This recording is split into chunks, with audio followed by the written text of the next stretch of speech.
Assalomu alaykum qadrli yurtdoshlar, qadrli do'stlar. Bugun xudo xolasa mana sizlarga behilarni ko'rsatib o'tamiz. Bu ko'rib turgan behilaring olma behi deb nomlanadi. Tuzilishi olmani tusini beradi, shuning uchun olma behi deyiladi. Buni qaranglar, silliqligiga bitta baho berasizlar.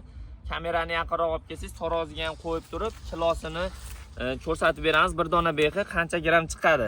Kommentariyada taxmin qilib turinglar. Xudo xolasa mana hozir qo'yamiz. Taxmin qilgan gramlarini to'shni yozib qo'yinglar kommentariyaga. Kim necha gram taxmin qilgan?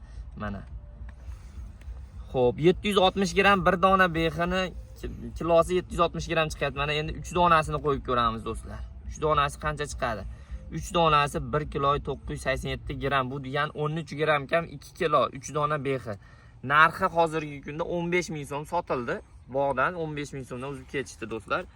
Buni ko'chatlari ham mana turibdi, xudo xolasa ko'chatlari 80 ming dona payvand qilingan ko'chatlari.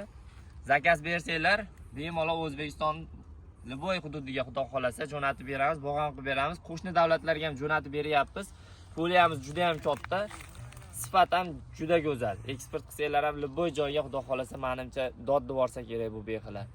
Like'lar bosib, podpiskani ham bosib qo'yamiz. Bizni kuzatishda davom etinglar. Ko'chatlarni xarid qilsanglar 77 008 61 00 raqamiga telefon qilasizlar.